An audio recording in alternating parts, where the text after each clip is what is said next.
wow.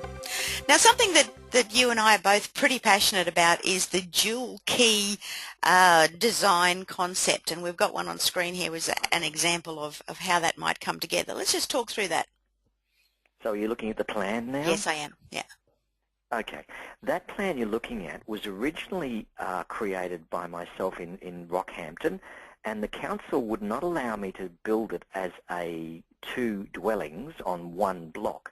Their argument was if I was going to build two dwellings, they wanted two rates, and so they would only allow me to build it as a granny flat. So I had to change the name of the second bedroom to a media room and the kitchen to a kitchenette and put a door in there. But when we built it, we showed it to the Banana Shire Council, and they allowed us to build it as one home on one block, but with separate dwellings and separate rentable factors on one block. So that meant all of a sudden in Billawheeler, we're getting a whopping $700 a week for one house on one block, one rates. And what would that cost to build?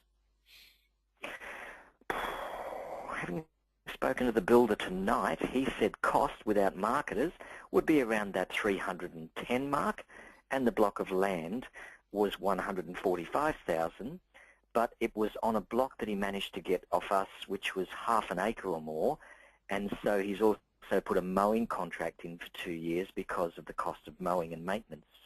So all up 455 compared to one house, which is 450. So it was a big jump. Mm. And you're getting a nice $700 a week. Yes, yes, and likely to go better than that, because that's kind of like either 450 on one side and 250 on the other, or 400 on one side, 300 on the other, and there's nothing for 300. No. And keep in mind the mining companies pay about 2/3 of the rent for the miners anyway, so, you know, it's a pretty good deal. And the other thing that I might mention, we're talking about places like Billawheeler, they're less likely to be affected by any of the fly-in, fly-out issues or camp building and that sort of thing, because it's you know, it's more of a consistent market, I guess, than some of the others that are a little bit hot and overheated right now. Well, two things. One is you pray in Gladstone as to where not to live, because you wouldn't want to breathe in certain days. You'd want to live more towards the beach side further north, because the smelter plant preferably goes south, and you don't really want to be swallowing that. And so a lot of families prefer to leave their wife and children in places where they've got great schools that are untainted by sudden explosions of populations, just slow growths, but steady growths. Yeah, that's right. Billawheeler's one of those. Rocky's another one, because it's got 120,000 base population, whereas Gladstone's only got 57,000 base population and climbing drastically, probably running at 80,000 now. The other thing about Rockhampton is, I mean, it really is and always has been the centre of central Queensland.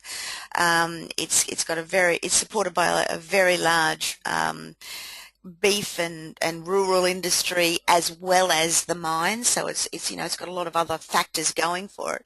It's got two very good hospitals, lots of schools. You know, obviously Rocky's somewhere that I know very well because I lived in and around it all of my early life. Well, you'd know then that a vegetarian is a Hindu word for bad hunter in Rockhampton. I haven't actually heard that before, but that would be about right. Yeah, well, it is the beef capital of Australia, so you wouldn't want to be a vegetarian there, Jimmy.